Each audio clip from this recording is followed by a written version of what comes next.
ശരിക്കും ഏത്തപ്പഴമാണ്. അപ്പൊ ഇതിന്റെ ഒരു സീസൺ സമയത്ത് ചക്കപ്പഴോടെ ചേർത്ത് കഴിഞ്ഞാൽ കുറച്ചുകൂടെ ടേസ്റ്റ് ആവും. ഇതിന്റെ പേര് ഏത്തപ്പഴം കൊതപ്പിച്ചെന്നാണ്. അതിന് തന്നെ ഈ ഏത്തപ്പഴം ചെറിയ ആയിട്ട് കട്ട് ചെയ്ത് ഇച്ചിരി ഒരു വലിയൊരു പീസായിട്ട് ഇങ്ങനെ കട്ട് ചെയ്ത് ചക്കയും അതേപോലെ കട്ട് ചെയ്ത് മാറ്റി വെക്കുക. ഇത് ബട്ടറിനകത്താണ് ചെയ്യുക. ബട്ടർ ഇല്ലെങ്കിൽ വെളിച്ചെണ്ണയ്ക്കകത്തായാലും നമുക്ക് ചെയ്യാൻ പറ്റും. ആദ്യം തന്നെ നമ്മൾ ബട്ടറിനകത്ത് ചക്കപ്പഴം ഇടുക.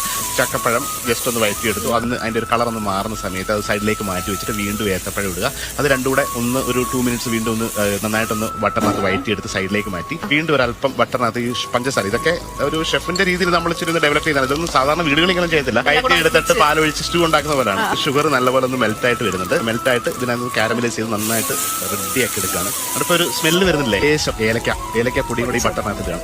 എന്നിട്ട് നല്ല കട്ടിയുള്ള ഒന്നാം പാലേക്ക് കുറച്ച് അരിപ്പൊടി, പുട്ടിന്റെ ഒക്കെ പൊടി ഉണ്ടല്ലോ, ആ പൊടി വീട്ടിലുള്ളത് അതുകൂടെ മിക്സ് ചെയ്ത് കുറച്ച് ലൂസായിട്ട് ഉണ്ടാക്കിയിട്ട് ആ അരിപ്പൊടിയൊക്കെ ഇരുന്ന് വരും. കുറുകി വന്നിട്ട് ഇതാണ് അതിന്റെ പരുവ്. എല്ലാം ഒരു പ്രത്യേകതരം ഫ്ലേവറാണ്. ഈ പഴത്തിന് പോലും ഒരു സ്വാദ് വേറെ ആയിരിക്കും. കുറുക്കി ഈ പരുവത്തിൽ എടുത്തു കഴിഞ്ഞാൽ ഈ ഏത്തക്ക കൊതപ്പിച്ചാവും. ഇത് അപ്പം, ഇടിയപ്പം, ഇതിലൂടെ ഉഗ്രൻ ബ്രെഡിന്റെ കൂടെ കഴിക്കാൻ പറ്റിയ ഒരു സാധനമാണ്.